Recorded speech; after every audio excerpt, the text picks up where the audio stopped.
The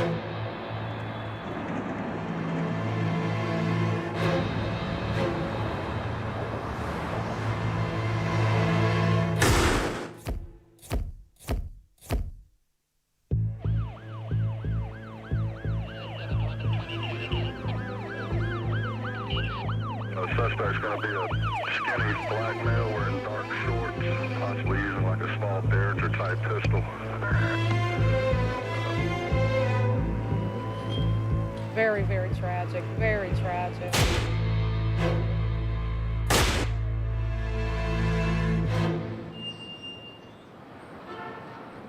I'm Pat McGinnis. I'll be 50 Christmas Day, and I defend people charged with killing people.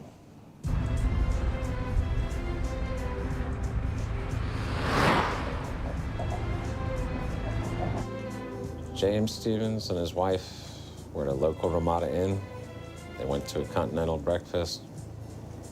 As they left, they were walking down a breezeway in that hotel, and somebody shot and killed Mr. Stevens' wife.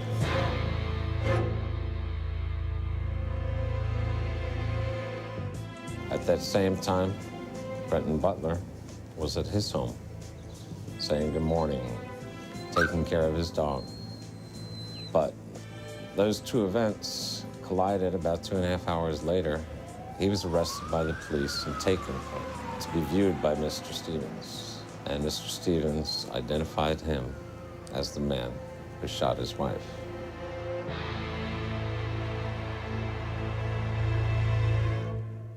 This entire case, everything important to it took place in 2 hours, between 7 and 9 on a Sunday morning. And what the jury ultimately comes to believe about those 2 hours is going to determine whether Brent goes to prison for life or is returned to his family.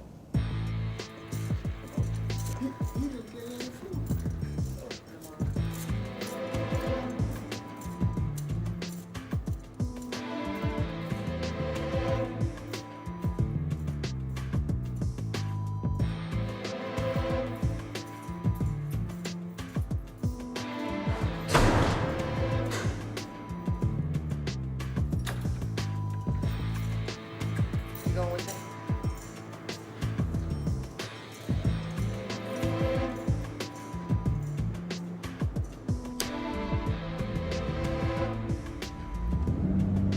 On the morning of May the 8th, I first read about the Brenton Butler case in the paper.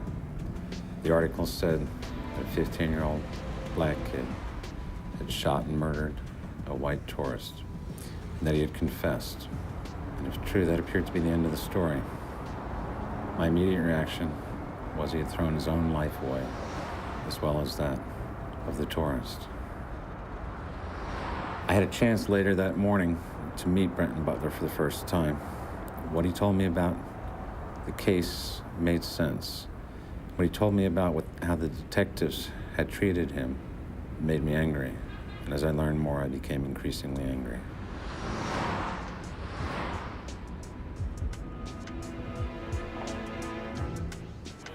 The suspect's going to be a skinny black male wearing dark shorts, unknown shirt, had on a hat.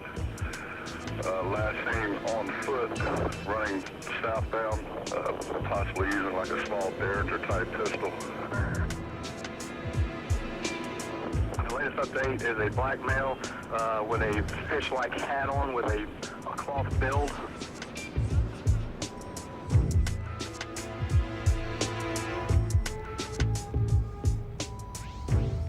Okay, Officer Martin, I've asked you here today because you've been listed by the state as a potential witness in a case that's pending against Brenton Butler. Specifically, Mr. Butler is being charged with responsibility for the death of Mary Ann Stevens on or about May 7th of 2000. I'm Ann Fennell. I'm an attorney with the Public Defender's Office in Jacksonville, Florida, and I've worked here for almost 23 years. The canine officer, we're talking about how little we had, just a black male in the area. And I was actually facing north and he was facing south. And he said, well, you know, there's a young black male right there. It could be him, it could be anybody. I said, well, okay. I'll go talk to him. You know, being that we didn't have much to go on, I said, well, I'll go around there and talk to him. So I pulled out and drove over to him. I told him that we had a murder up the street, that the police were looking for anybody that may be able to help us solve it, or anybody that could have seen anything. I asked him if he lived in the area. He said, yes, he lived nearby. And I said, well, would you mind coming up here and talking to the detectives for a minute and tell them if you said anything? He goes, no, not at all. When you get to the hotel, where do you park? Parked almost in that ditch, right, somewhere along in here. I was half hanging in and out of the road. I remember having to jump across that ditch. Okay, so then what happens? They went and talked amongst themselves for a minute or two and went and got the victim's husband.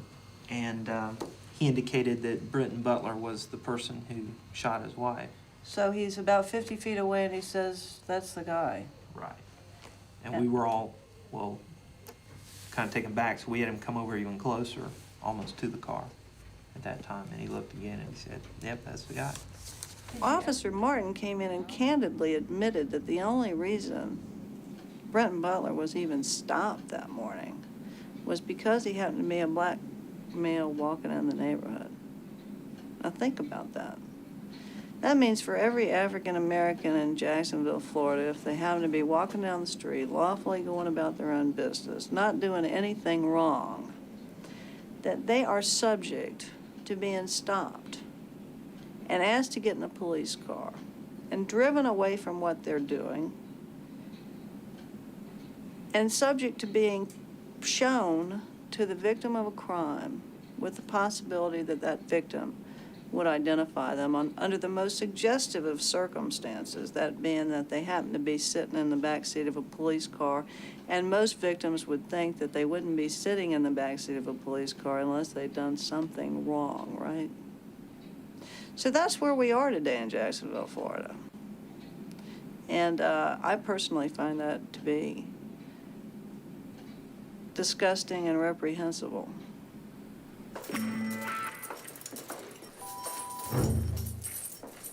We're going to go through courtroom 7.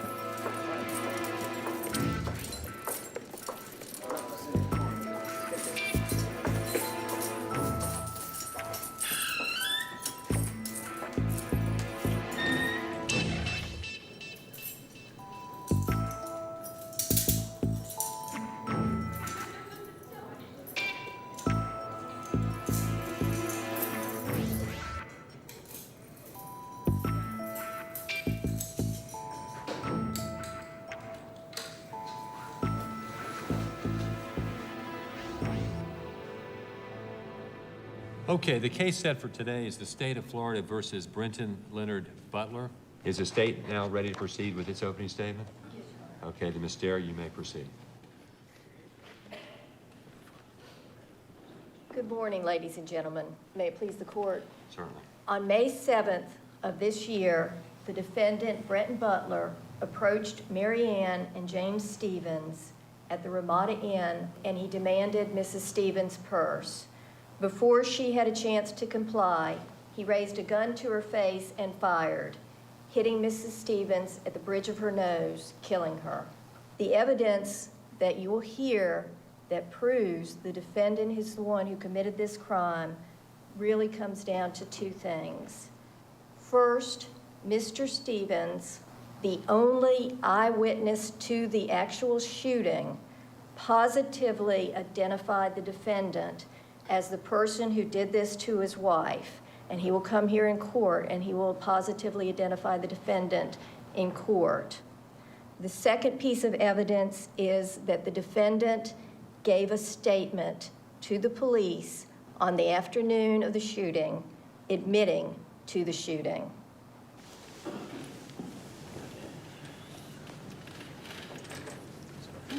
That's great. May it please the court, counsel for the state. Good morning, ladies and gentlemen. The evidence in this case will show you that Brenton Butler did not commit this homicide and, in fact, could not have killed Mrs. Stevens the morning of May 7th. At 12 noon, you will hear that Detective Williams and Darnell began their questioning of Brenton Butler. They asked Brenton Butler where he was Saturday night and Sunday morning. On Sunday morning, I woke up, I took a shower, I brushed my teeth, I saw my mom and my little brother. I took care of my dog, and a little after 9, I left to go to Blockbuster to fill out a job application.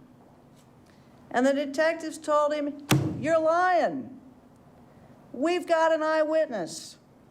Detective Glover arrived at the homicide office before 6 p.m., and he will tell you that he was told that Brenton Butler was ready to confess. Ready to confess. Here is a boy who has said absolutely nothing but, "It's not me, I didn't do this." And at 5:56, you'll learn that Detective Glover entered the interview room alone to talk to Brenton Butler. And Detective Glover said, "You're not innocent. You're not innocent. We've got an eyewitness. It's niggers like you that make me mad these days." And Detective Glover said, "You know, if I had done this, I'd have thrown that purse and gun in the woods. Isn't that what you did? Didn't you throw that gun and that purse in the woods?" And Detective Glover takes Brenton Butler alone, hanging on to Brenton Butler's belly belt as Brenton is handcuffed, into the woods, deep into the woods. And in the middle of the woods, in that semi-darkness right before it gets totally dark, ladies and gentlemen, Detective Glover hit him in the stomach, not once but twice, and hit him in his face.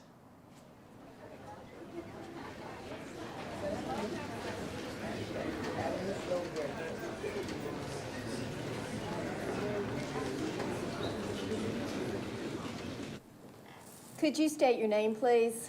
James Marion Stevens. Now, the Stevens were in 142. That's on this side, right here. Okay, so 142. Now, this is where they turned. It's about 7:30 in the morning. They've got muffins, coffee, paper. They're talking to each other as they walk. After you finished breakfast, did you see anyone on the way back to your room? Yes, ma'am. I saw a black gentleman walking down the sidewalk ahead of me, maybe 100 to 150 feet. He had on short pants that went right below the knees and a dark shirt was his best, plus he was wearing a hat with a narrow brim. We were proceeding down talking. All of a sudden, there was somebody in my wife's face and my face and said, "Give me your pocketbook."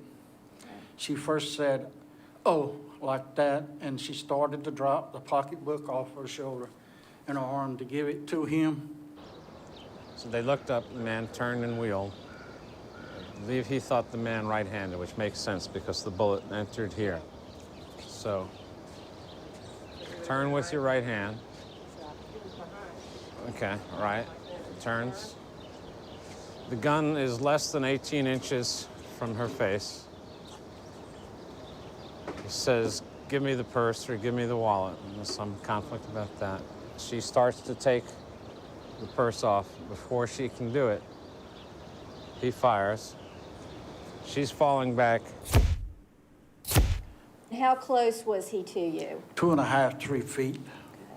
What part of his body were you looking at? Well, looking at his face, But you indicated you also saw his gun. yes, after he told her to give him her pocketbook, he raised the pistol and shot her right in here. And you're indicating over your nose area? Well, it's in the bridge right there. Okay.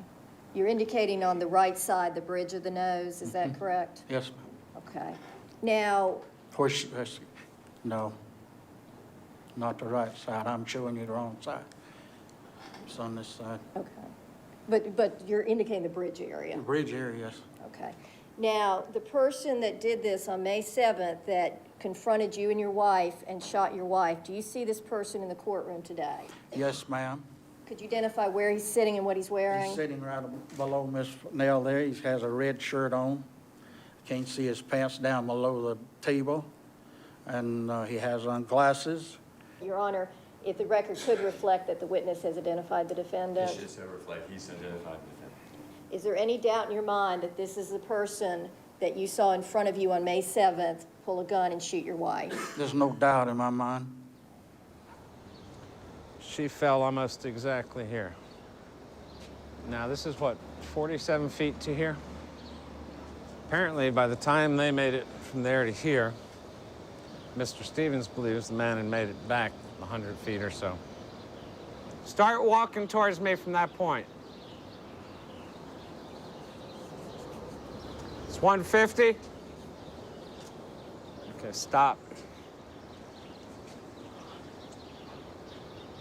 So he's got to make it from there to here in the time they make it to here.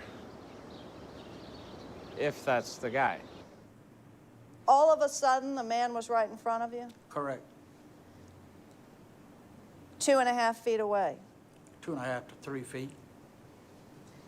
No warning. No warning. And by that, I mean you didn't hear the sound of feet running down that concrete sidewalk. No, I did not. You didn't hear the sound of feet running on the grass next to the concrete No, sidewalk. I did not.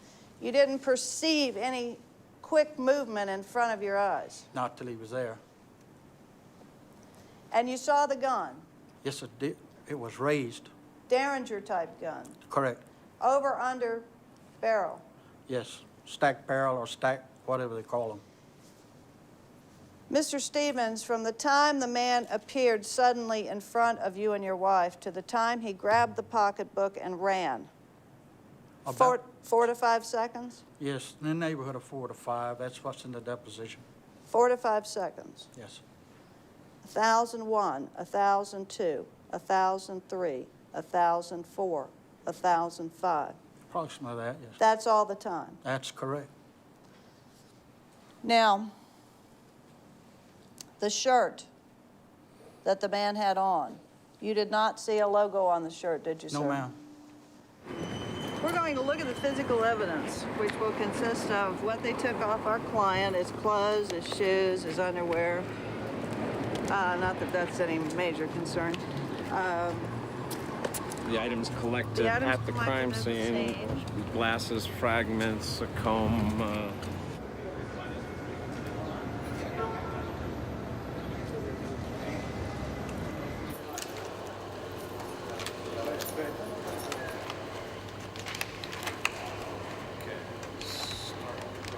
Now, this is submission number 1, submission number 2.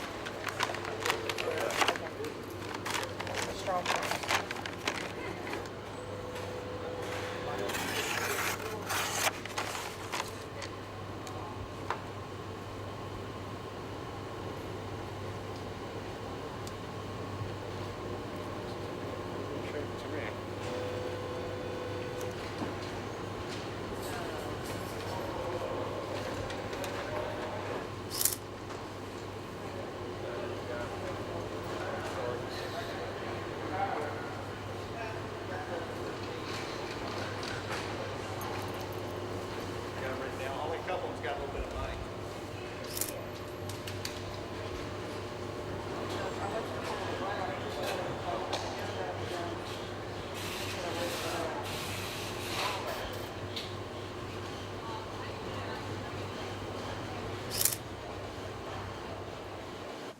Mr. Stevens, let me show you a photograph that's been marked Defendant's Exhibit D.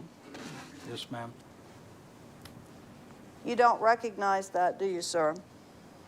I'll tell you where it was at, but I did not look at it. Nope. But I told you that shirt was a dark shirt that he had on. And that's the way I identified it. Mr. to Mr. Stevens. That was on the front of his shirt. You're saying that this was, what was on the front of his shirt, Mr. Stevens? A logo, but I told you there was a logo. Mr. Stevens, are you saying today that there was a logo on the front of the shirt worn by the assailant? I told you it was on his back.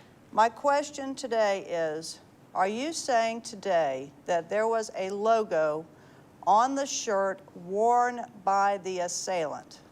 No, not the original assailant. The original assailant, there was not a logo on the front of his shirt. I believe that later I told you when we were taking the deposition that I saw a logo on this individual, and it was on his back because I remember when he was turning. All right, sir. It's not any variation of it, but he had time after an hour and a half, 2 hours to change clothes. So there was no logo on the shirt you saw worn by the assailant, is that correct? At first. No, sir, not at first.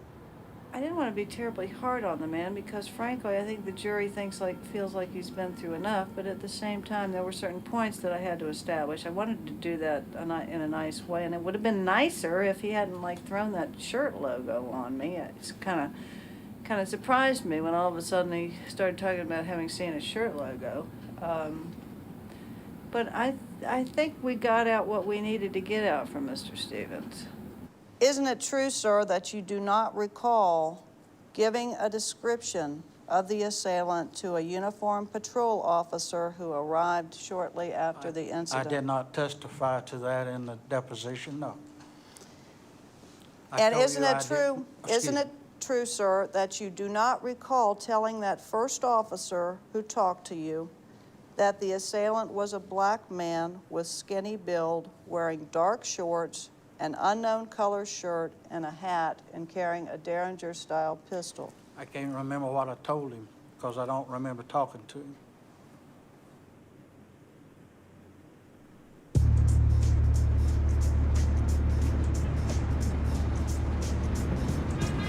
This trip to the Butlers is just to clear up some final questions I have about aspects of their testimony. This store over here is probably the only place between the motel and Brent's house on the way to Blockbusters. As far as I know, the police have never yet checked it. The police sent dive teams on a couple of occasions to check out that pond. Of course, there was no gun. But they never bothered to knock on a single neighbor's door to see if anybody had seen him leaving the house between 7 and 8 in the morning. Those are so many things they haven't checked in this case. The Sunday morning that your brother got arrested. Yes, sir. Do you know about what time you got up that morning? Around 7:30. Okay. Now, as I understand it, when you woke up, you heard music from Brent's room, is that right? Yes, sir. Did you see him come out of his room, dressed? Yes. Okay, now you, I think, said he had a navy blue and lilac shirt and a dark blue polo shorts. What's lilac or lilac? I didn't say that. I did not say that. Okay, well. I said a navy blue Nautica shirt. Nautica. Okay. And when you woke up, Melissa was already out getting the coffee and so on? You had your coffee in your room? Yes. You guys talked for a while? Or Yes. do you recall what you chatted about? If you don't, that's fine, but if you do, that's cool. Not anything very significant. Okay, you didn't see Brent. I didn't. Did you hear him? I didn't hear him. I heard music and bumping coming from the room. Okay. So it's almost 7 by the time you even check on the boys. Right. You go out and do your devotional. Spend maybe 20 minutes out there. Correct. Come back here. Now, he hasn't showered yet. He's just still at the sink, Still right? in his boxes, because I remember he had them playing boxes. So it's maybe around 7:20 then. Yeah, could have been that time. All right. There was nothing unusual about his demeanor that day. He wasn't sweaty or excited or puffing or anything like that. No, just same old Brent, quiet. You frequently go into his room to clean it and so on. You've never seen a gun in there? No, Never seen ammunition in there? no. Never seen a fisherman type hat? Nope. Only hats you know he's got are these two Those and the two. skull cap. Yeah. And I talked some about the order of witnesses yesterday. We may end with y'all with Melissa being the last witness. For a variety of reasons. I think you guys tell a strong, consistent story about where your son was at the time. And of the four of you, no offense, Andre, I think she's cuter than you are and makes a better witness.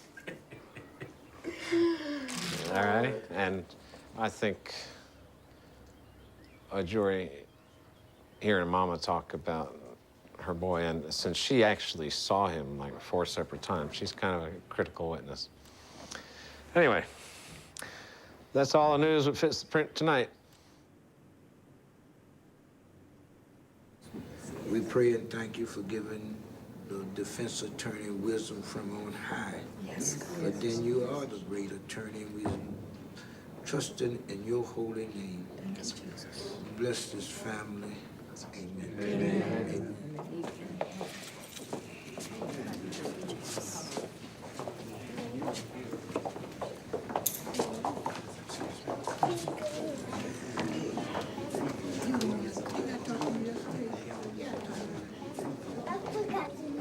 Could you state your name, please?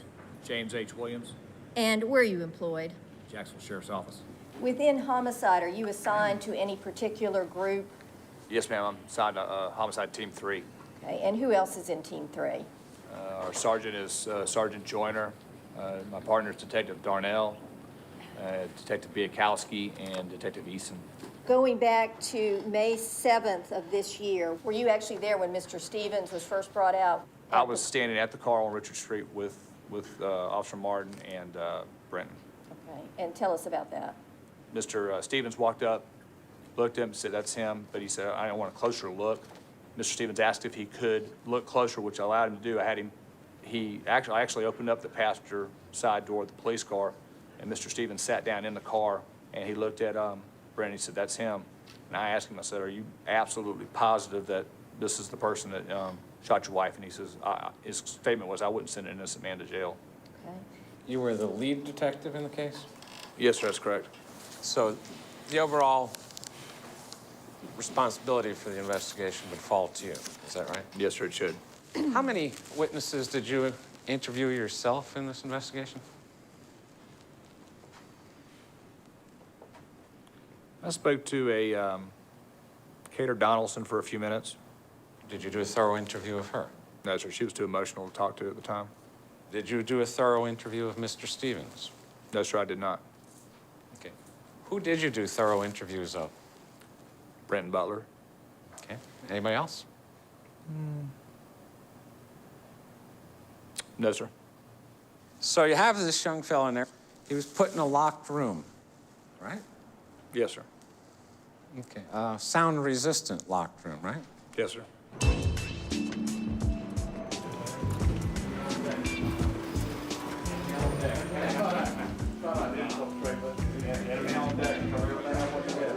Okay, if I take a photograph of the He's a room? very serious guy. Nobody in there, is there? No. Extremely serious guy. Actually, he married a friend of mine. Let's see.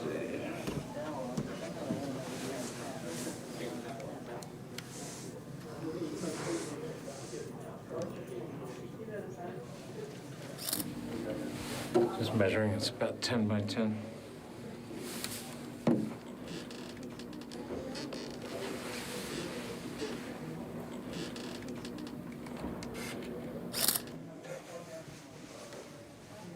So you have this young fellow in there, and you're asking him questions, and he's telling you, I was at home, and I had yogurt, and did these things, right?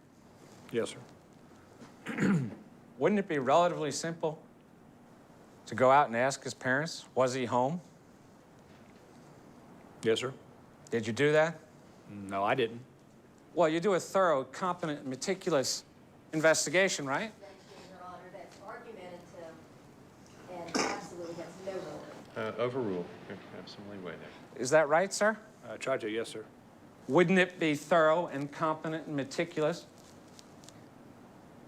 to just drive out there or pick up the phone and say, can you tell me what your son's activities were today? If you saw him, when you saw him, what was he wearing? Could you have done that? Yes, sir, I could have.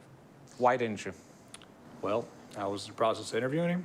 I had positive ID, and I had parents that told 2 detectives that are on my team that they had seen their son 30 minutes prior to them arriving. He was in our custody at that time, and the Okay, wait a second. I'm sorry.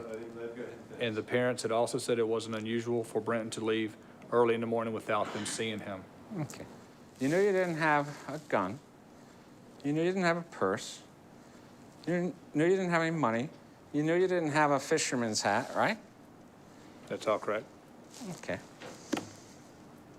Did you ask Brent, can I go search your house or your room? No, sir, I did not. Did you get a search warrant for his house? No, sir, I did not. You wanted to find a gun and a purse and bloody clothes and everything else, right? Yes, sir. Would have been nice. So why not get a search warrant? Well, we just didn't get a search warrant. Okay. Did you go out and knock on any of the neighbors' doors and say, excuse me, did you see Brenton Butler outside of his house between 7 and 8 this morning, or 6 and 8?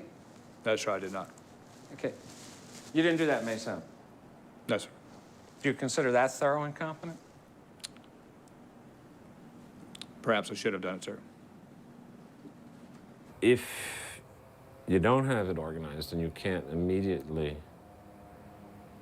what I call discipline the witness by punishing him or embarrassing him when he lies, then they feel free to lie or to change the story. If, on the other hand, he knows every time he lies to me, I can turn and go, on June 29th, you were under oath. At that time, you were asked these questions and gave these answers. Is that right? You knew what the truth was, and so on. That has a chastening effect on a witness. It's like if a dog wets your carpet, you don't discipline him, it'll continue to wet your carpet. The witness lies to you and you don't discipline him or embarrass him, they'll continue to. But if you smack the dog on the nose with a newspaper, pretty soon he won't wet your carpet. The same is true of witnesses. Did you tell Brenton Butler that you had sent policemen out to his house and his parents had been told where he was? Yes, sir. As I said, the detectives went out to his house and spoke with his parents. Well, spoke and tell are different words. Do you recall which? Yes, sir. I don't recall which one was said. Did you tell him his parents had been told he was down there? I told him his parents were, detectives had been out to his house, and that the detectives had been at his house, and I don't know what was said. I don't remember exactly what was said. The detectives had been out to his house. That's one thing that I remember saying. As far as how he took it, is whether they were informed that he was there or not, I don't know. He asked if my parents come down yet. I said, no, they haven't. But no detectives have been out to your house. On September 27th, when you were under oath, knowing the matters you were being questioned about well in advance, and giving the answer that you did, you were certainly trying to tell the truth at that time, right? Yes, sir. And since then, you just don't recollect, or did you forget, or what happened? No, sir, I don't remember exactly how that part of the conversation with Brenton went. Okay. If that's what I said. Okay. So that part of the whole truth is lost to us, right? No, sir. Do you know how we can establish it? No, sir. Then it's lost, isn't it? If you think so, sir. Mm-hmm. Did you tell him that you would arrange for an attorney for him? I said we could make arrangements for that. Okay. Did you tell him you would arrange an attorney for him? I said we can make arrangements for that. Okay. Did you make the first arrangement? No, sir, did not. Did you pick up the phone? No, sir. You just told the young man at noon He had a right to an attorney, right? Yes, sir. And then you told him you'd arrange for one, right? Yes, sir. But you didn't. That's correct. You didn't take the first step on making good on that promise. I didn't promise him, sir. I just made a statement to him.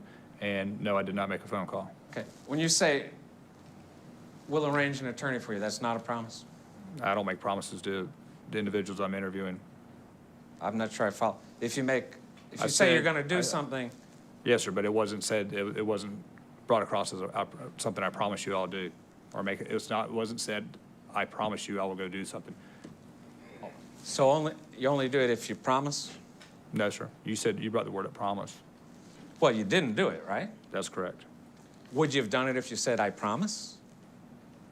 Well, I would have decided when it got to that point. You knew less than 100 yards from where you sat, there was a courtroom in operation with a public defender, right? I'm not sure the distance, but there was a trial courtroom. Attorneys are there by the jail. In retrospect, do you think perhaps you could have been more thorough and more competent in the investigation? Perhaps, sir, it's always good to self-judge yourself, so you make sure you do a better job next time. Thank you, sir. I'm going to turn your attention to May 8th of this year. Did you find a purse during your morning walk? Yes, ma'am, I did. And where did you find this purse? In the dumpster at 63rd Main at All-Star. 6:30 the next morning, Mr. Stevens, who collects cans for part of his living, was traveling up the street. He found the purse in a dumpster outside an alternator shop, walked across the street and called the police. He found the woman's wallet and identification in it. He didn't know for sure whether there was money in it or not, but he didn't check thoroughly.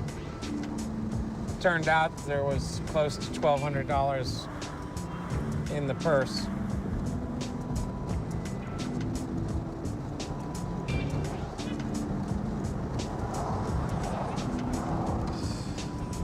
They dumped their trash, some of them, on the corner up here.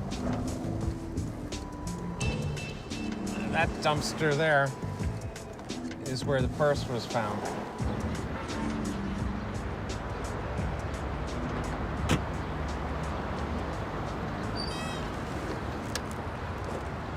To put trash in, when it's empty, you'd have to lift those flaps and touch it. Probably leave fingerprints.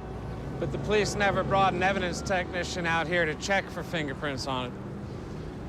Between here and the Ramada Inn, there's probably 1,000 dumpsters. So I think there has to be some reason this one in particular was chosen. There's a fair amount of drug dealing and so on in this area. It's racially mixed, and there's a kind of a rough crowd that lives right behind this building. To get here and the Ramada Inn, it's about a 9.5-mile drive. It's probably, without traffic, about a 20-minute drive. For a 15-year-old boy walking round trip, it'd be quite some trek. Mr. Stevens? Okay, now, the pocket, it was white, it had some blood on it. Did you notice the blood? No, sir. Okay. Did you look to see whose it was at all? I opened it up. I took the wallet out. Now, they didn't give the woman's name that was killed on television. I found the pocketbook. All of her IDs was in it, her credit cards and everything else. How are you doing, ma'am? Fine. My name's Pat McGinnis. I'm with the Public Defender's Office. So you called the officer, he met you over there, you gave him the purse, and then And I you left. continued your route. Right. When the police officer came back to me, the same one I gave the pocketbook Uniformed to. officer. Yes, sir. Okay.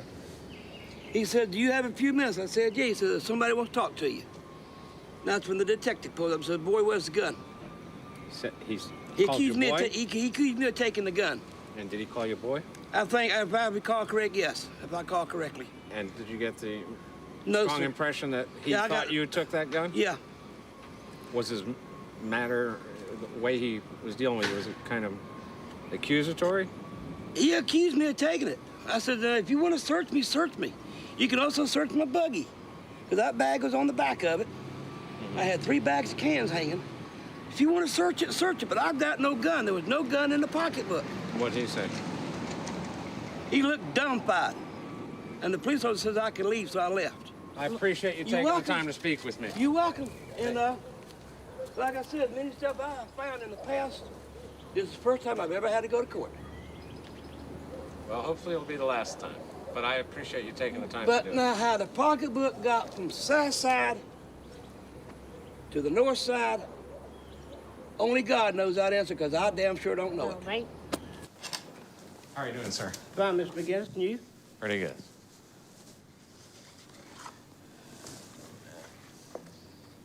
When the detective came to see you, what did he have to say to you? He got out of the car and he says, "Where's the gun, boy?" "What gun?" "Gun that's in the pocketbook." "I saw no gun in the pocketbook."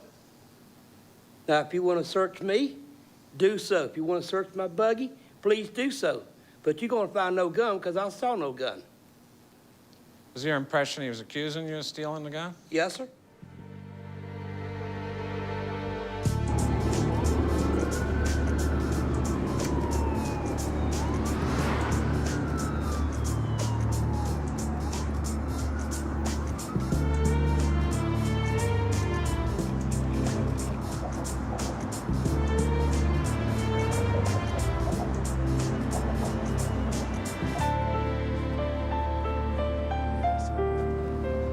How you doing?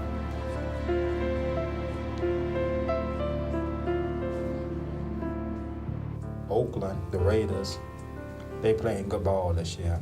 They're at 7-1. The Chiefs is 5-3, and the Broncos 4-4. No, not at all, you know. But I just want you to, everything went well today as far as your preparation. We're just happy with what we have at this point. We have more than ample information and documentation to put before the judge to let him know that actually a lot of things really wasn't done properly. Your granddaddy called me today and sung happy birthday to me. He said, "You got a big birthday present coming." So I don't know what it is. I don't know what it is. So how, let me see what I was gonna ask you. How's Devon? You the birthday present. Yeah. You the birthday present. That's what I said to myself. I said, shoot, the biggest birthday present I can get is Brennan. That would be the best birthday present. So let me let your daddy pray with you before we go, okay? And I love you, sweetheart, okay? Okay, son. So, Let's pray. dear Heavenly Father, we come before you this evening, and as usual, we know that actually you are in control, dear Heavenly Father. Dear Heavenly Father, we ask you to be in that courtroom for us tomorrow, dear Heavenly Father. We ask that actually you give Mr. McGinnis all the tools that is needed and his staff to really work on our son's behalf, dear Heavenly Father. Dear Heavenly Father, we ask you to touch the judge, dear Heavenly Father. We ask you to really touch his mind for he can make just rulings in our favor, dear Heavenly Father. Dear Heavenly Father, we love you, we honor, and we adore you, dear Heavenly Father. We're going to give you the praise all of our days. Amen. Amen.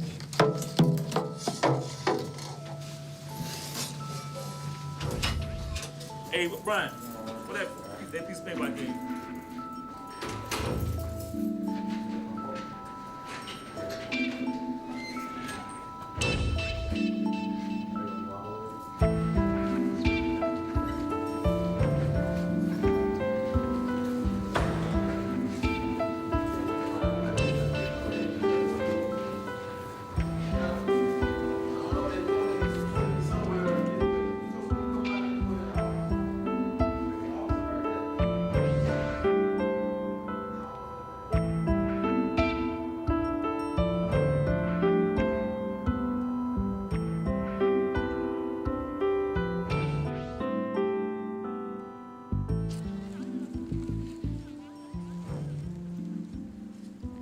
They questioned Brent off and on over a period of 12 hours, and they brought in a a fellow I regard as a specialist in obtaining confessions. And he didn't succeed, and it frustrated him. They took a 15-year-old boy out to the woods, and the others left them alone, gave them their privacy, so they'd have plausible deniability. They left him with this specialist. And that man punched him in the stomach twice and punched him in the face. And he beat a 15-year-old boy because he said he was innocent.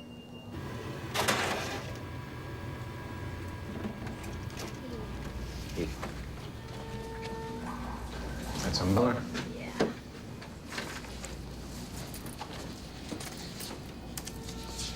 He looked worse than this when I saw him. Yeah, he looked much worse than that when I took the pictures. This one is good, but it still doesn't show him the way I saw him. No, I saw him the same day you saw him, and right in here was just swollen, awful. Usually I wait to the end of the interview on the interview sheet to do the photos. We stopped as soon as he came in to take them because it was so apparent right in here. You can see the glare a little bit better as far as the leverage. Can Andrew do anything to enhance the resolution? But as far as it being on an African American, the skin tone's a lot different. But we're going to need to explain to a jury this doesn't accurately Right. to show the way he looked. But this one's pretty good. And I contacted the state attorney, which is something I generally don't do that early in a case. And I gave the state my photographs, and I told him what I believed we could prove. And it didn't matter because they were politically in a position where they felt they had to prosecute to defend the honor of these detectives. And everything that has happened since then, I believe, has been an effort to defend the honor of these detectives, who I do not find to be honorable men. Could you state your name, please? Michael Glover, And where are you employed? the Jacksonville Sheriff's Office. In what capacity? I'm assigned to the Homicide Division. How long have you been with the Homicide Division? 5 years, And how long have you been with the Sheriff's Office? 11 years. Where did you first meet Mr. Butler? In the Homicide Office in one of our interview rooms. And what happened when you first went into the interview room? When I first walked in, I saw the defendant, and the defendant looked at me, and he made a comment that indicated, "Boy, am I glad to see you." Did you then have a conversation with him? Yes, ma'am, I did. I asked him, was it an accident? And it was at that point, he nodded his head and said yes, and said, "I didn't mean to shoot the victim." He began to hug me and cry, and I hugged him back, and he said that the victim had given him a mean look. Well, it was at that point I got close to his ear, and I said, "Why did you shoot the lady?" And at that point, he said he didn't mean to hurt anybody. He just needed her purse. After that, he immediately made a statement saying that he had the gun down by his side, and he raised the gun up toward her face, and it fired. And that's pretty much when he said after that, he threw the weapon somewhere, but he didn't remember where he threw the weapon. What happened then? At that part of the interview, I asked him to tell me again what happened with the weapon, and this time I wanted you to be truthful about it. And it was at that point he stated that he put the weapon on the back of a 18-wheeler truck. And I told him, well, you've been truthful, and you've been communicating with me, and you've been cooperating with me. And I was explaining to him how I appreciated that. But I told him that I didn't believe that he actually placed the weapon in the purse on the back of a 18-wheeler truck. And I asked him again, tell me, where did you put the weapon? And it was at that point he stated that he threw the weapon in the woods near the scene. Yes, he is a black man. His father also is a sheriff. So it's just like, whatever Glover says, a lot of people believe it's credible evidence, you know. And he has been involved in so many different things. I'm angry due to the fact when he said that when Brent saw him, he just hugged him and said, "I'm so glad to see you." And I know Brent better than that because you really have to approach him, go up and talk with him. And he's not the type of person that will run up and hug you. You all probably have seen that in the courtroom. You know, he kind of stays to himself. So it's like what Glover is saying, like I said, I don't believe it. During that time period when you were in the woods with the defendant, other than holding the belt, did you touch him in any way? No, ma'am. Did you hit him? No, ma'am. Did you raise your voice? No, ma'am. Did you make any threats? No, ma'am. Did you threaten his family? No, ma'am. And then also the interview you'd already had with him, did you ever threaten him or his family? No, ma'am, I didn't. Mr. Glover, how are you? Yes, sir.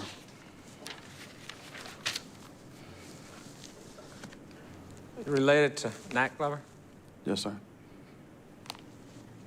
He's the sheriff? Yes, sir. When did he become sheriff? 4 years ago. Was it July 1st, 1995? Yes, sir. Was it 95 when you became a homicide detective? Yes, sir. Okay. They were stuck with a problem. You got 2 lieutenants, 2 sergeants. You got the media camped out with trucks there already. You got a white tourist in Florida at a motel killed. But they're not getting anywhere on the confession, so they think, okay, we'll pull in an African-American to see if he can establish some rapport with the child. Glover said, and I find this incredible, that the police, that Williams and Darnell told him that they thought the child was ready to confess. Those were the words he used, if I remember. So he goes in with a state of mind that, hey, this kid's ready to confess. Where the first hostility comes about is when he says, I did some bad things in my life, and the kid says, I've never had any dealings with the police. And Glover gets upset and says, you're lying. And it's niggers like you that make me mad. You were there to get a confession. We've established that, right? Yes, sir. And you didn't know whether he was innocent or guilty, right? No, sir, not at that point. You told Brenton Butler to be truthful, right? Yes, sir. But you had a very particular idea of the truth you wanted, right? Yes, sir. You wanted him to say something different than what he'd been telling the other detectives since 10 o'clock that morning, right? No, sir. I mean, if he was involved in the incident, I wanted the truth in regards to him of his involvement. You set yourself right up in his face, knee to knee, right? Yes, sir, I did. And they teach you that in those interrogation schools you go to? Yes, sir. You've been to 5 of those, right? Yes, sir. Okay. And they tell you to get some physical contacts with the subject of the interview, don't they? What do you mean when you say physical contact? Touching people. Yes, sir. It's part of some of the techniques we use are in reference with touching people. Okay. And you grabbed his hand, didn't you? I held his hand. I never referred to Glover as Detective Glover because he didn't do any detective work in this case. And it bothers the witness when he's not called by the title he thinks he should have. And my purpose when I'm trying to show someone is lying is to make them uncomfortable, to make them off guard. Sometimes I like it when they fight me, because when they do, I believe I'm going to win. How tall are you, sir? 5'11". What do you weigh? 240 pounds. Okay. You played high school ball? Yes, sir. College ball? Yes, sir. Played lineman? Yes, sir. As a lineman, you hit people? Yes, sir. You were on scholarship? Yes, sir. You hit people well? Yes, sir. And you hit them hard, right? Yes, sir. And do you think a 240-pound man, considerably his senior, grabbing his hand was going to make Mr. Butler more comfortable and more willing to chat with you? Yes, sir. Is that generally the response you get when you go around grabbing guys' hands? So I don't go around grabbing guys' hand. I did that procedure from the comment he made to me when I first entered the interview room. Well, did you ask Mr. Butler, Brent, little buddy that you're holding his hand, where'd you get the gun? No, sir. Did you ask him who might have ever seen him with this gun? No, sir. Did you ask him where he got ammunition for this gun? No, sir. Did you ask him where he stored it? No, sir. You ask him how or where he carried it to or from the scene? No, sir. You just weren't curious at that time? Not at that time, no, sir. Okay. Gotten curious since? Yes, sir. Done any more investigating? No, sir. That's not my case. Not my responsibility? No, sir. Yeah. Well, weren't you a little bit interested in the murder weapon? Recovering it, yes, sir. Didn't you even want to know what type it might have been? No, sir, not at that time. Why would 3 detectives take Brent out into the woods? And I don't think that they would take him out to the woods solely for the purpose of roughing him up. I just don't believe that. Glover suggested it, that's why. But Williams, who's the lead detective, presumably would know that those woods had been searched already by patrol officers and dogs. Yeah, Williams doesn't know jack about his own case. They would have to have a good faith basis to believe that perhaps a gun and purse were in the woods, don't you think? I think. Well, we haven't broken the kid. We know he got picked up around here. It's a good chance he dumped the gun. Let's go see if we can find it. And if we can, we'll confront him with him and maybe get a confession. If I'm understanding you correctly, you're telling us you're having this conversation with Brenton Butler, and he says he threw the gun in the woods, right? That's correct. Did he say where he was when he threw this gun into the woods? On the roadway. So it would be within an arm's throw of the roadway, right? I'll still be guessing, but yes, sir. Well, he didn't say he kicked it, right? No, sir. He didn't say the gun had wings or anything like that, right? No, sir. So you think an arm's throw is a fair inference from what you remember? Depends on how hard he threw it.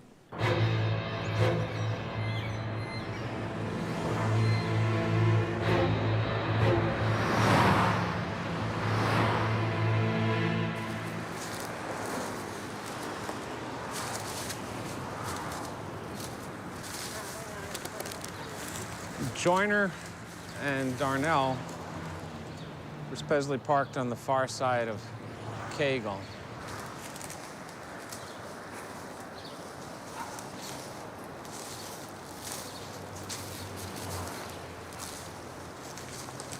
According to Williams, they spent like an hour in these woods. According to Darnell, it was 15 minutes. And just walking through these woods with all the vines in handcuffs at dusk, with only the good Detective Glover to help you, would be a scary proposition.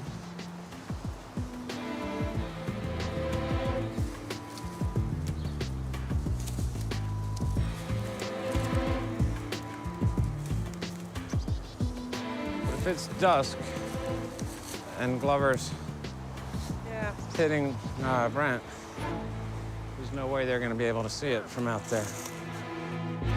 How long during your walk in the woods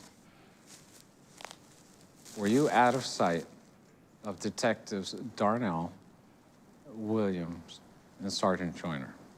Maybe 30 minutes. Do you know why everybody left you? He was pretty much searching the immediate area where he originally showed. But you had the guy who was supposed to know where the gun was, right? Yes, sir. And on the trip to the woods, he had himself trussed up kind of like a Christmas turkey with arms in front and tied to his belt, and you had a little strap in the back? Yes, sir. He was cuffed. Okay. And he really was not in a position to defend himself at all should he be attacked by anybody, right? I wouldn't let anybody attack him. You right-handed or left-handed? Right-handed. So if you're facing somebody, you pop them, do you more often hit the right or left side? Objection, Your Honor. That is a total... Sustain the objection to the form of the question. Now, you've gone out there, you say, expecting to find a gun, right? Yes, sir. Must have been kind of disappointing when you didn't, wasn't it? Yes, sir. You're a little annoyed about it? No, sir. Did you happen to punch Brent Butler twice in the gut? No, sir. How about once in the left eye? No, sir. And if you did, that'd be a violation of department regulations, right? That's correct. And that could result in suspension or dismissal. And if you had done that, would you tell us the truth about it, sir? Yes, sir. Is that your custom to tell the truth in situations such as that? Objection, Your Honor.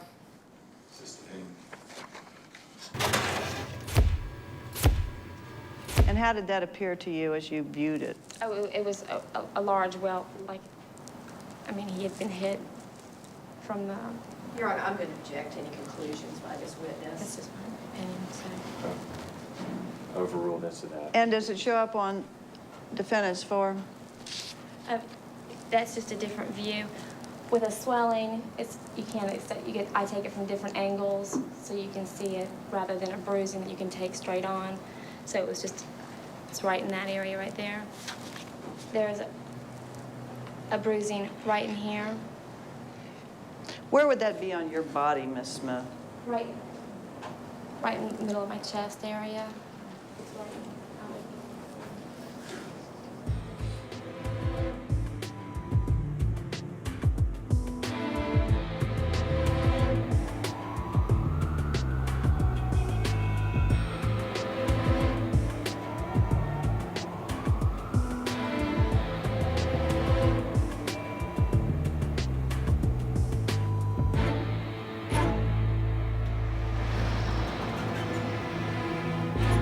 At this time, we'd call Brenton Butler.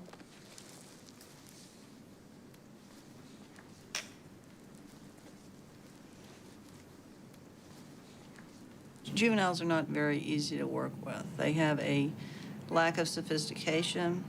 Oftentimes they have limited vocabulary. They have difficulty sometimes expressing themselves. They are not as focused on things. They have a tendency to be distracted. And how I worked with Mr. Butler was to take the interview that had been done of him and the affidavit that he had executed for his bond hearing and break it down into small pieces. When you got down to the police station, were you put into a room? Yes, ma'am. And who came in? Detective Darnell and Detective Williams. Was the next person you met Detective Glover? Correct. Now, Brent, had you ever seen that man before? No, ma'am. When he walked in, did you say, "Boy, am I glad to see you"? No, ma'am. What did he start talking to you about? He started talking about sports. Is he being friendly? Is he being nice? Or is he being mean? At that point, he's being nice. Did there come a time when he became not so nice to you? Yes, ma'am. Did he use any racial comment towards you? Yes, ma'am. What did he tell you? He said, it's niggas like you that make me mad these days. What did he do when he told you that? He started poking at my chest. With what? His finger, he was going like this, poking at my chest. Was he saying anything as he was doing this? Yes, ma'am. What? He said, I'm gonna get you, I'm gonna get you. Did he touch you again? Yes, ma'am. What did he do? He banged his fist into my chest. Show me. It was like, Did he then give you a scenario of what he thought had happened? yeah, it said, you had accidentally shot the lady, you ran, and you threw the gun and purse in the woods. What did you say? Said, no, sir, I didn't have anything to do with that. Does the issue of trying to go out into the woods and find the gun come up? Yes, ma'am. How far did Detective Glover walk you into the woods? It was pretty deep. And what's the lighting like inside the woods at this time? It's pretty dim, like shady. At some point, Brent, did Detective Glover hit you? Yes, ma'am. Where did he hit you first? In my stomach. How hard? I fell to my knees. And what'd you say? So I couldn't help you. What I did, don't know anything about a gun person. what did he do? Hit me in my stomach again. What did you do? I fell to my knees. Did it hurt? Yes, ma'am. What happened after you fell on your knees the second time? Well, I was crying. Then he said, "You look pathetic." And he pulled me up by my shirt. Did you get hit again? Yes, ma'am. Where? Hit me in my left eye. How hard did he hit you? It wasn't no knockout punch or nothing like that. But it was a hit, and I took a couple steps back, took a few steps back. I anticipated that the police were not going to admit that they had harmed him. And it would be important to put his injuries into the context of the interrogation. And the only real way to do that, since there are only 3 detectives and Mr. Butler as witnesses to these injuries, and since I anticipated that the detectives would be denying the injuries, the only way to really explain to either the court or the jury how the injuries occurred would be for him to testify. So when you saw Detective Darnell, what did he do? At that point, he had pulled out a form. And what did he start to do with that form with you? He had said, you had robbed the older lady, and you had pulled out a gun real fast. You had shot her. You had ran home or something like that. I ain't really. And what's he doing as he's telling you these things? At that point, he writing it down. Okay. And when he got done going through this, what did he tell you to do? Told me to sign it. What happened? At that point, then he had unsnapped this holster like. Then I said, "What you gonna do? Shoot me?" He said, "You guess right." He said, "Every 10 seconds that's passed by, he gonna hit me." Did 10 seconds pass by? Yes, ma'am. And what did he do? Yeah, he hit me twice in my left eye. Did you sign the form? Yes, ma'am. Now, Brent, did you shoot the lady, Mrs. Stevens, at the Ramada Inn the morning of May 7th? No, ma'am. Were you at the Ramada Inn the morning of May 7th? No, ma'am. Never been there before.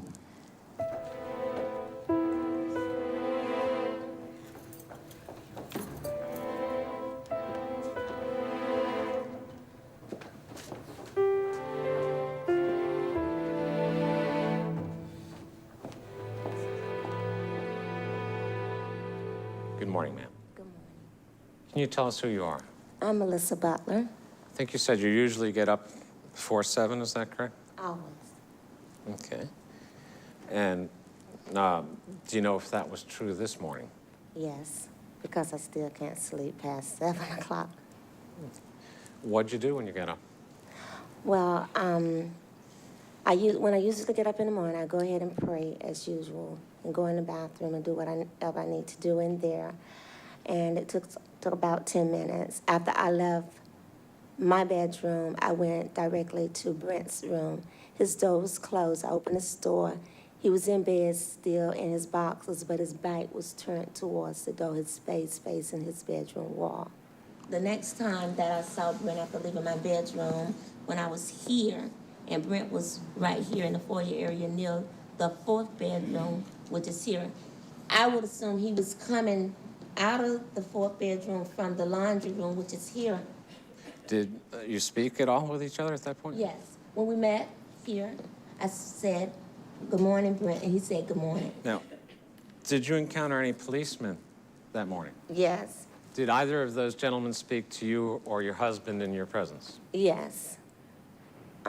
Tell me, if you would, about that conversation.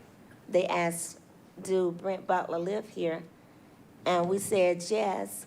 And my husband said, "What can I help you with?"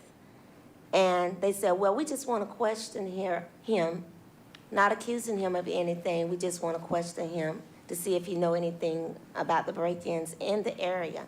Now, you went in, and Brenton wasn't there. You told the police that, right? Yes. Did that alarm you or upset you, or was that unusual?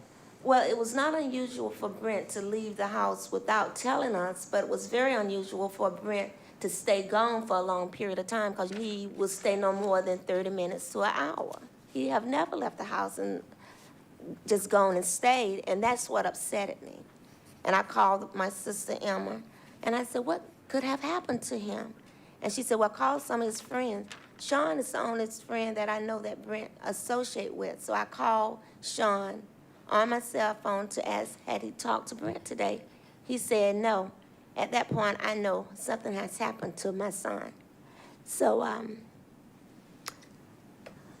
excuse me. Just take a moment. There's water beside you if you need it. Did you get to speak to Brenton later that night? Yes, but it was very late. Do you recall what he said to you and you to him? He said, Mom, I didn't do it. I didn't do it. And he said, I'm going to spend the rest of my life in here because they made me sign this paper. And I said, what paper? He didn't quite understand because he was so upset himself. And I said, no, you won't. I said, Brenton, just pray and hold on. Objection. What she said is not relevant if you're trying to bring in statements of the defendant, which would be, but she's going to Well, it may be necessary just to get a complete understanding of the conversation, so overrule the objection. So I told him to just pray and hold on. And that our father would do, his dad and I would do anything to get him out of that. That means even mortgaging the house to get him out of this. Thank you. Are you okay? Okay. Ms. Derrick, you may proceed. If you need a break, just let us know. I just want to clarify a few things. That's all I'm going to be asking you about. You indicated that the first time you saw your son, he was still in his bedroom? Yes, ma'am. And you're basing the time that you saw him on your regular pattern? Yeah. You didn't look at a clock? No. And I think you said, now what time was it that you saw him in the laundry room? It was, well, not exactly in the laundry room. I met him in the foyer area because I was coming down the hallway leading to the foyer area. But that's on the way to the laundry room? Yes. Okay, where you keep your cleaning supplies? Yes. Your Honor, I don't have any other questions. Just briefly, Your Honor. Ma'am, you realize you're under oath? Yes. Is there any question in your mind that your son was home between 7 and 9 in the morning? No question. I know my son was home. Thank you, ma'am.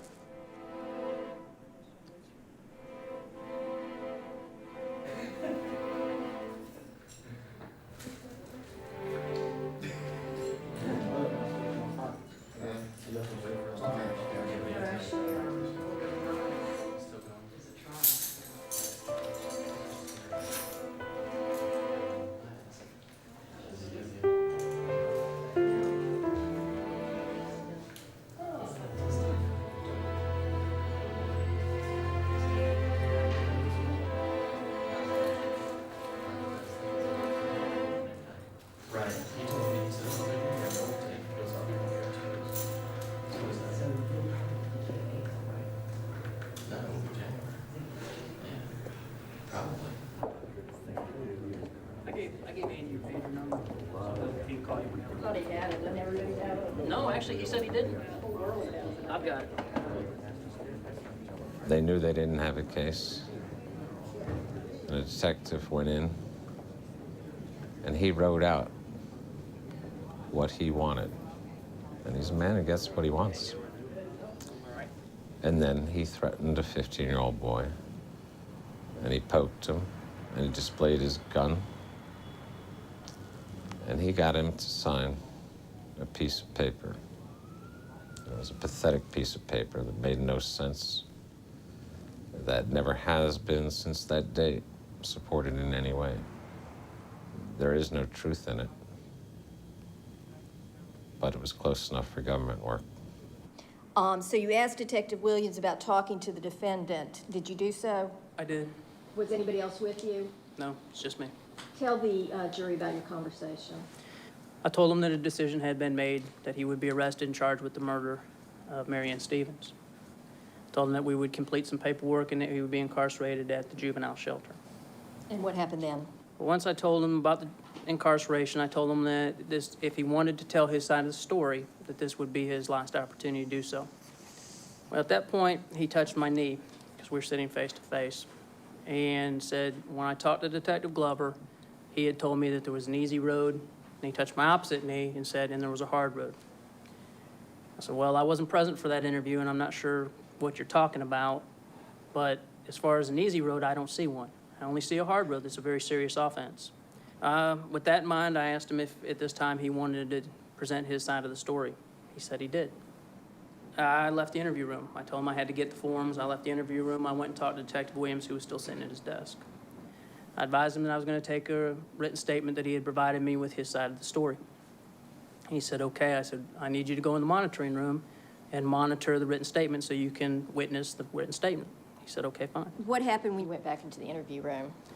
We recorded written statement on a sheriff's office statement form. When we finished the statement, we read it over together, out loud. I asked him if he agreed to it, and he said yes. He signs on each bottom of each side of the statement, attesting that this is his statement. And at the end, I drew a diagonal line. And he signed on that diagonal line as well as on the bottom where it says statement made by. Your Honor, I don't have any other questions at this time. Okay, Mr. McGinnis, you may cross his name.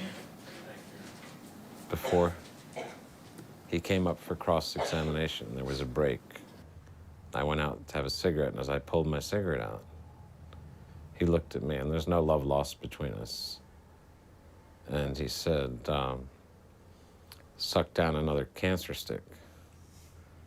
And I just looked at him and I said, I always enjoy a cigarette before sex, because I wanted him to know I was going to screw him. I don't think the message was lost on him, and I did. Now, initially, when you spoke to him, this young man was polite to you, is that right? Yes. He was calm? He was. He was well-mannered? Yes. Okay. And then you and Williams started calling him a liar, didn't you? No. Never called him a liar? I told him I thought he was lying. Did you? That wasn't my question. Did you call him a liar or not, sir? Indirectly. Okay. How about directly? Did you do that? I don't recall calling him a liar directly. It's not in your notes? Probably not. I don't recall.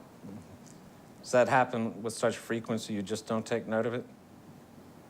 Objection, Your Honor. That's argumentative. Overruled. Does that happen with such frequency you just don't take note of it, sir? And what is that? That I call Calling someone a people liar? liars. No. I like that. And I like the fact that I didn't believe these men, and I didn't respect them because of what they had done. So it puts you in a fighting mood. It makes you want to show them to be what they are. This is the first 2 pages of the statement you took, right? Yes. Now, all this information up here, that's in your handwriting? Yes. Okay. And I, Brenton Butler, am providing this statement of my own free will without any threat or promise. He didn't say that, right? That's correct. Okay. And Detective Darnell is writing this statement at my request. He didn't say that, right? That's correct. And virtually all of your statements start out the same way, right? They do. Okay. Everybody just asks you to write their statements, right? The ones that do. And what percentage would that be? I don't know any statistics. Extraordinarily high percentage, wouldn't it? I would say most asked me to write, yes. And is that because you have remarkably good penmanship, or do you know? I just always assumed it was that they were too lazy to write it themselves. Okay. But you knew he could read and write, right? Sure.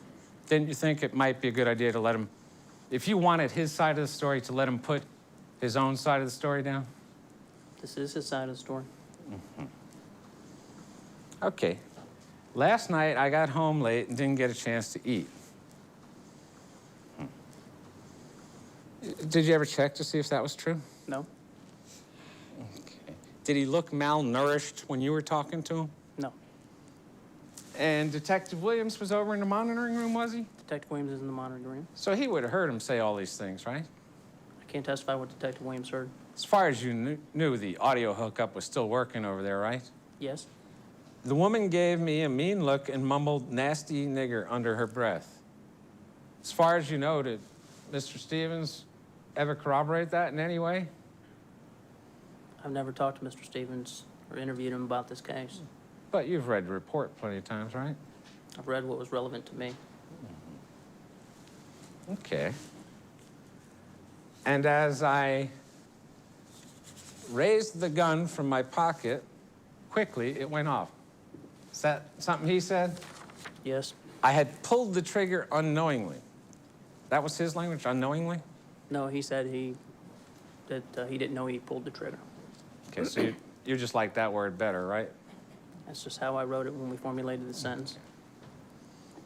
I took the woman's money from her wallet and put it in mine, right? Yes. He said that, right?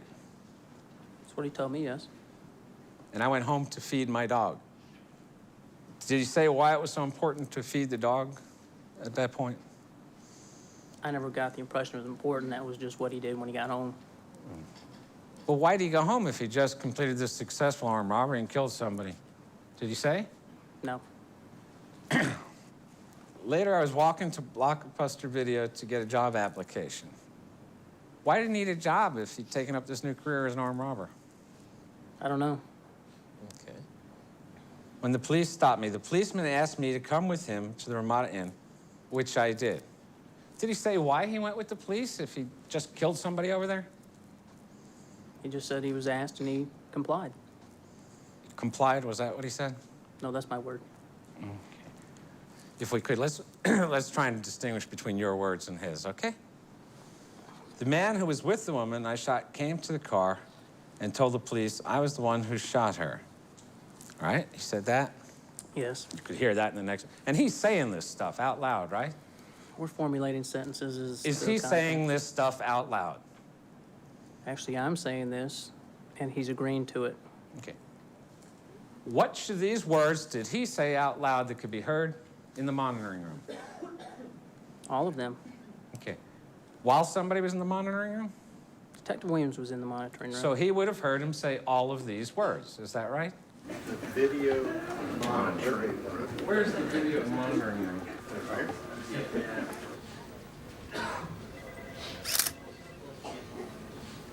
Did you hear him ask Detective Darnell to write the statement out for him?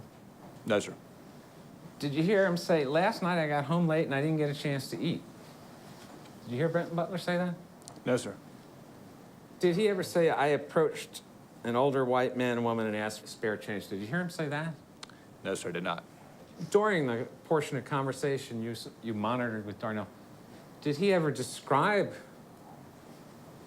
with any particularity or the clothing of the lady he supposedly shot?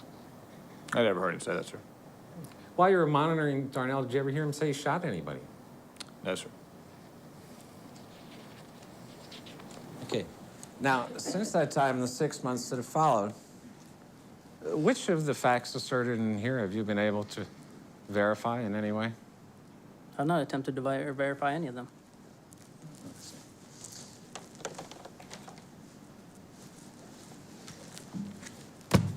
Thank you, sir.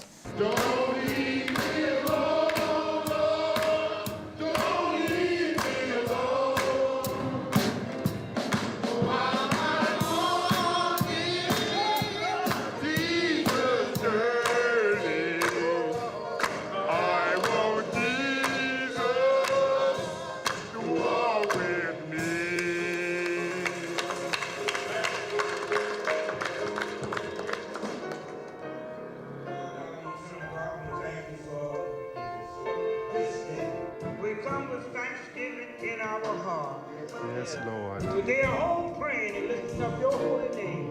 We thank you for prayer partners like this. Bless us and hold us and keep us. In Jesus' precious name we pray. Thank you, Lord. Amen.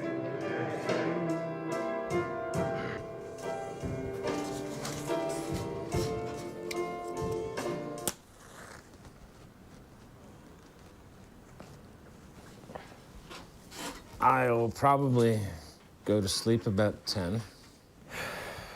Probably get up about 2:30. I'll take all the notes I've made over the weeks and months, and I'll start a distillation process, throwing out the things that I think either are not compelling or not important enough to use any portion of my hour and a half on. Boiling it down to the facts that I think work best for us, and then trying to couch those facts in a way that'll be compelling to the jury, that will ring true with them.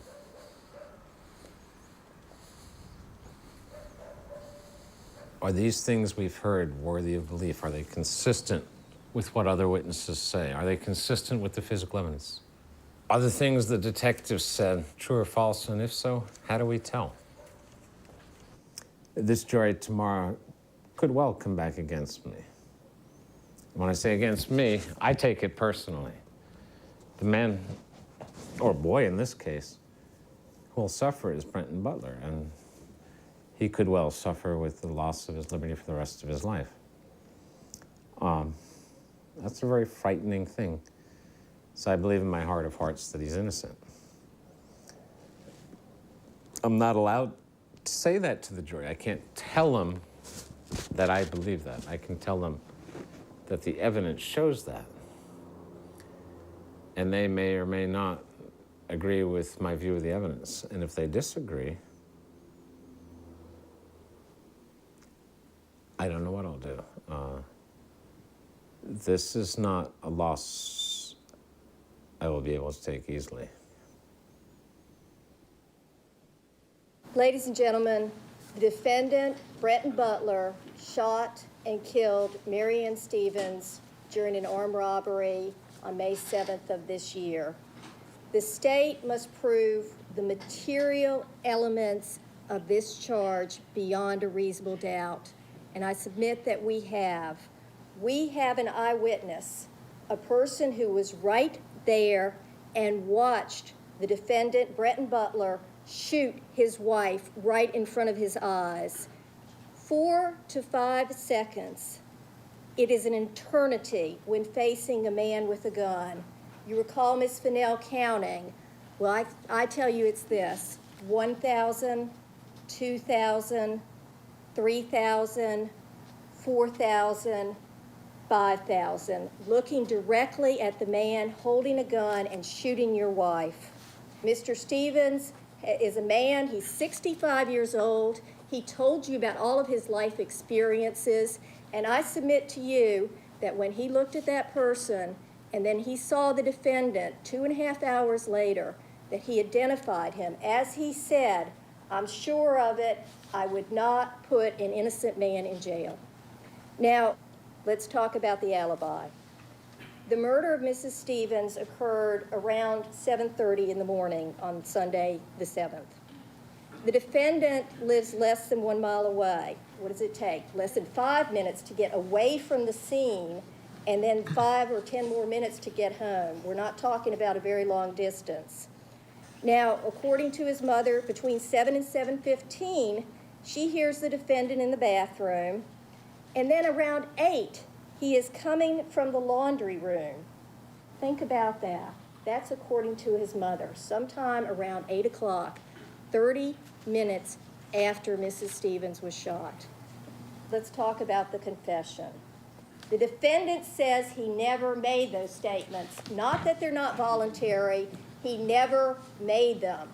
That is what the defendant claims about this.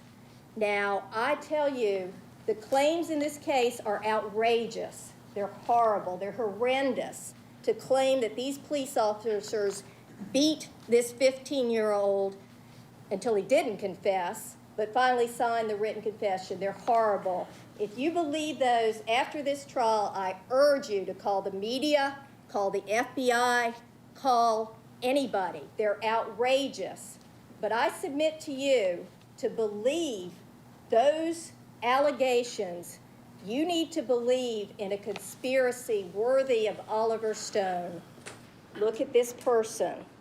This is a person who confessed, who told his side of the story, as Detective Glover talked about.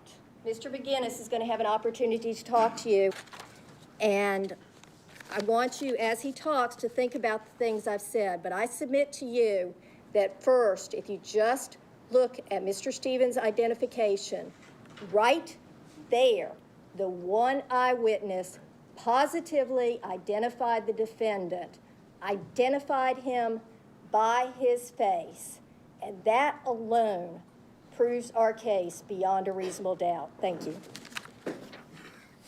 Winston Churchill used to say that the quality of a nation's civilization can be measured by the methods its police use in the enforcement of criminal laws. I suggest to you, by that yardstick, we're in deep trouble. Ask yourselves what you know about this investigation. Are you satisfied? Can you be satisfied? Can you ratify and endorse and condone what happened in this case? I think based on the evidence, not. The police had a problem. At this motel, there was a murder. It was a stranger murder. They are the most difficult to solve. It requires diligent police work. It requires attention to detail. It requires an appreciation of the forensic evidence. It requires careful analysis. It didn't happen here. But what did the police do? In Casablanca, they had the line, round up the usual suspects. What they did is they went looking for black people. And 2.5 hours after this shooting, a 15-year-old boy was on his way to get a job application, a young man that works, that's worked in the past, that pays for his own clothes and his CDs, that the state would have you believe at age 15, he gets up, has his yogurt, decides to go kill somebody, kills him, comes home and feeds the dog. Somebody who's never in his lifetime been seen by anybody with a gun. And Mr. Stevens made an identification. He made an identification of a man 4 inches shorter than the person he described, 5 to 10 years younger, who was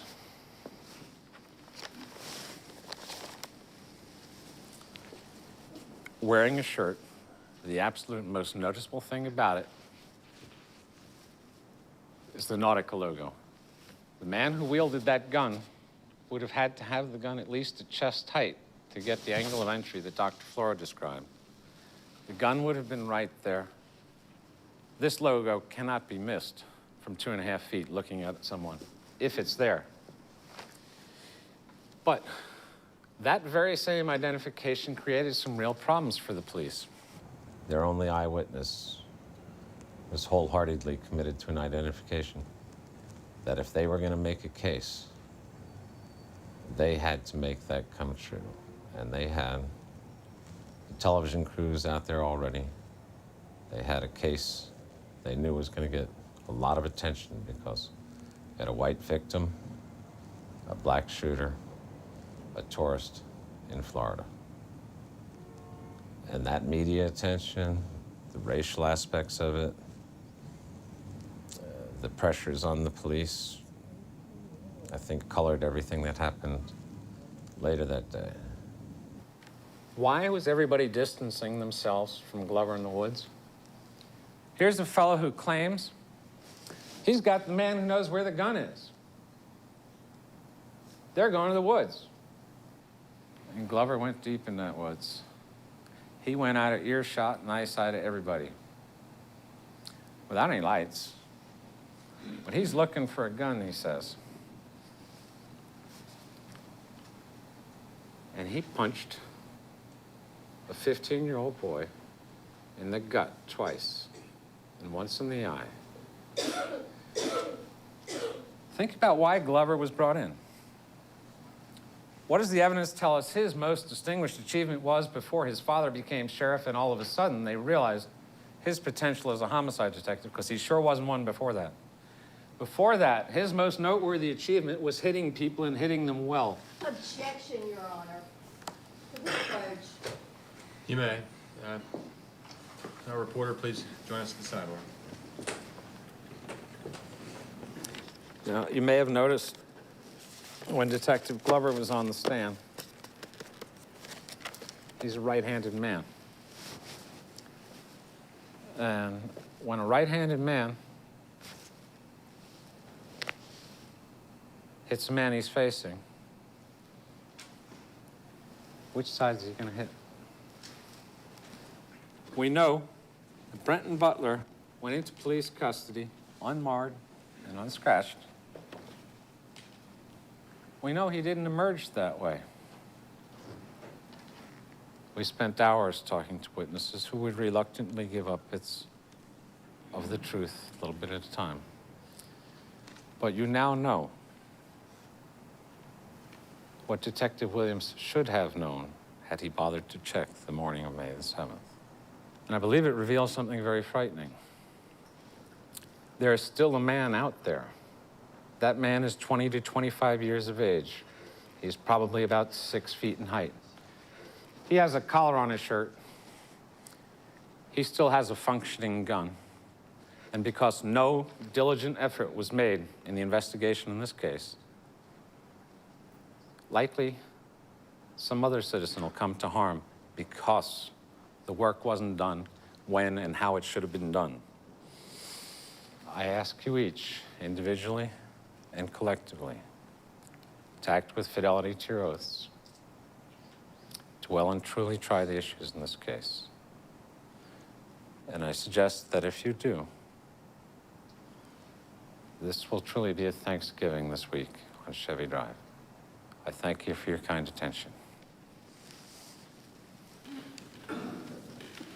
We want everybody to be fresh. We want everybody to be clear of mind. So what we'll do in just a moment then is we'll recess for the evening. We'll come back.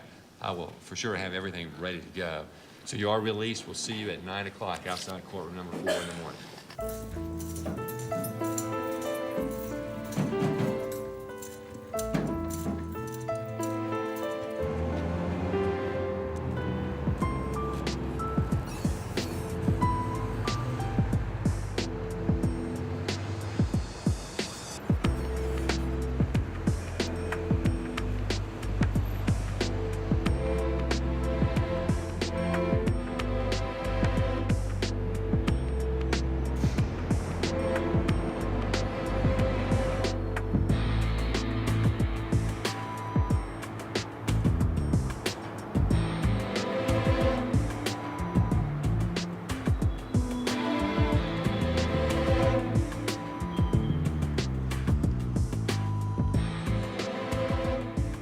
We have all our trust in the Lord, and that's where it really has been. If it wasn't for the Lord, we don't know where we would actually have been by now.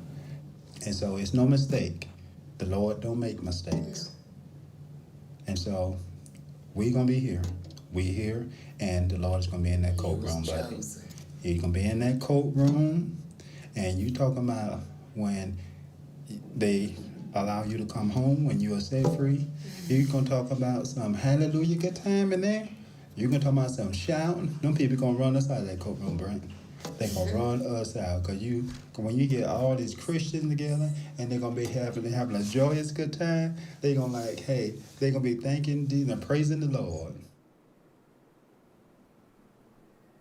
Brenton Leonard Butler, the defendant in this case, has been accused of the crimes of murder in the first degree and armed robbery. If you find Mary Ann Stevens was killed by Brenton Leonard Butler, you will then consider the circumstances surrounding the killing in the deciding if the killing was first-degree murder or was murder in the second degree, murder in the third degree, manslaughter, or whether the killing was excusable or resulted from justifiable use of deadly force. A reasonable doubt is not a mere possible doubt, a speculative, imaginary, or forced doubt. A reasonable doubt as to the guilt of the defendant may arise from the evidence, conflict in the evidence, or the lack of evidence. If you have a reasonable doubt, you should find the defendant not guilty. If you have no reasonable doubt, you should find the defendant guilty.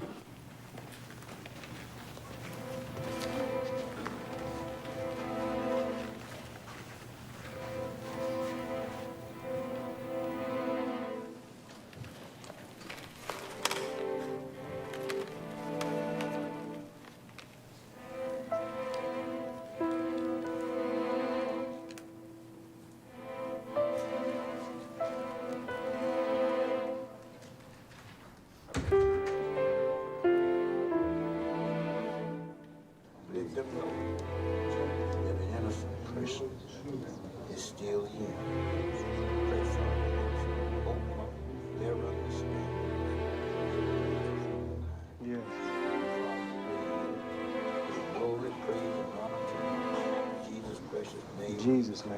Yeah. That's my preacher friend. Here. Jesus' precious name. Yeah. Amen.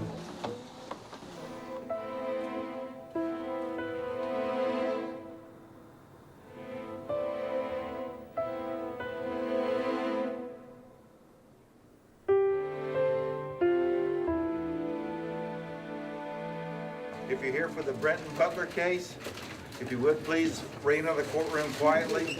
The jury has reached a verdict. Eric Walden. Eric. We have a verdict. If you want to come over and let Sue or anybody else who's interested know. Bye. What does that mean? It's only 45 minutes? Means they either found for us or against us. I'm hoping it's for us.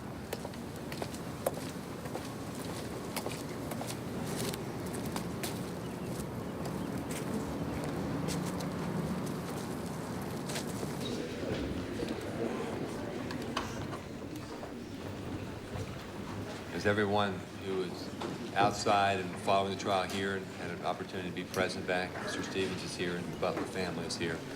Are we ready to proceed, counsel? Okay, then let's bring the jury back in.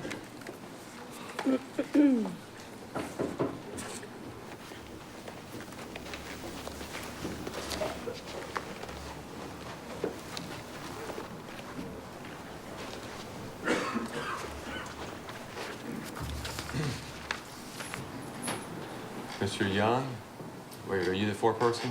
Yes, I am. And has the jury reached a verdict? Yes, we have, Your Honor. And so I'm going to hand the verdict forms to our clerk and ask that she publish the verdicts. Yes, sir. And ladies and gentlemen of the jury, I wish that you please stand and hearken to your verdict. In the Circuit Court of the 4th Judicial Circuit in and for Duval County, Florida, case number 2000-5635 CF, Division CRG, the State of Florida versus Brenton Leonard Butler. Verdict as to count 1.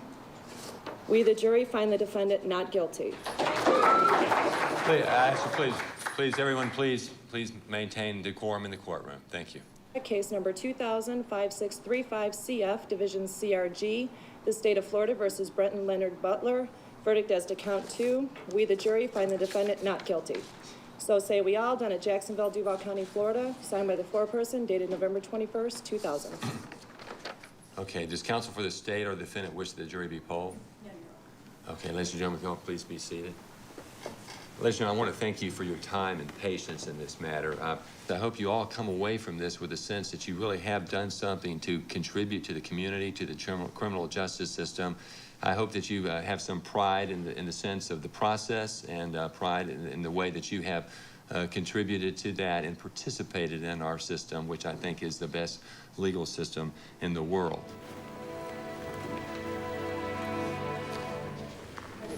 I'm sure they love Sheila. Were they getting the leg brace off of him and Yeah. everything? You did good work, Danny.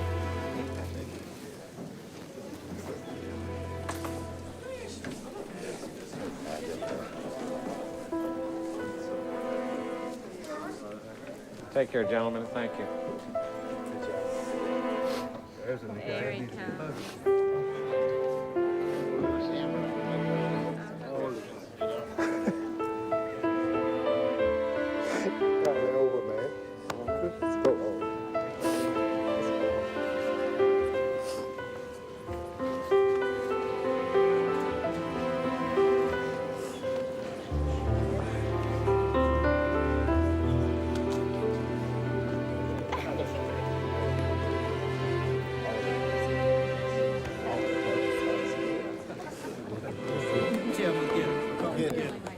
I'm very happy that a good young man has been returned to his family for Thanksgiving.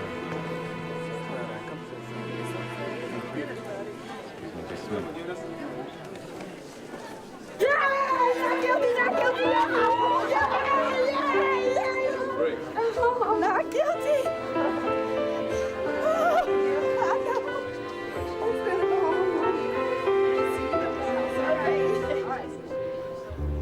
Good night.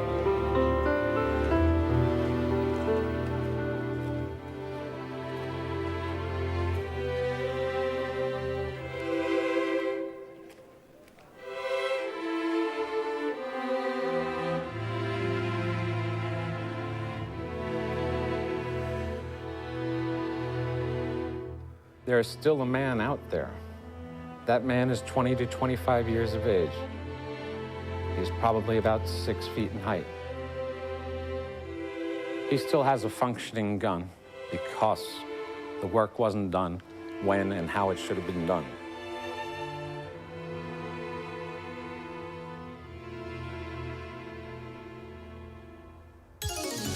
Stay right here for your news. This is ABC 25. Well, he was a high school student accused of murder, tried and acquitted. Now, a year later, police say they had the wrong guy. First Coast News I-Team reporter Winston Dean is at the Ramada Hotel where this crime happened. And Winston, tell us more about the man who put it all together. We understand it wasn't anyone in law enforcement. You indeed are right about that, Alan, and critics of what happened to Brenton Butler say the scary part is the person who may have solved this crime doesn't wear a badge or carry a gun. It was a lawyer whose salary we as taxpayers have to pay, someone who never gave up. In this case, Brent Butler's public defender. First week of January, we got a tip from a public defender client. He told us that he'd been in a cell with another man, Juan Curtis. This fellow, Juan Curtis, had admitted being the shooter, shooting Mrs. Stevens in the face because Mrs. Stevens had thrown a cup of coffee on him during the course of the robbery. After the trial, the original trial in this case, we retrieved the purse from Mr. Stevens and we processed for evidence all parts of the purse that had not been previously processed. We have discovered a fingerprint that belongs to Juan Curtis, the shooter in the offense.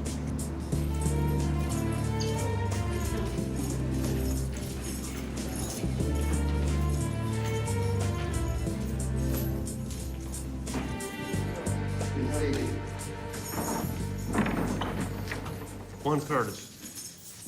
Mr. Curtis, you're charged with murder and armed robbery. Mr. Curtis, you want me to appoint an attorney to represent you. Sign that form, sir. I find that you meet the criteria for appointment of counsel. I'm going to appoint Refik Eller to represent you, and he will be in touch with you at the Duval County Jail. Ronald Page. Mr. Page, you're charged with criminal license. Suspect's going to be a skinny black male wearing dark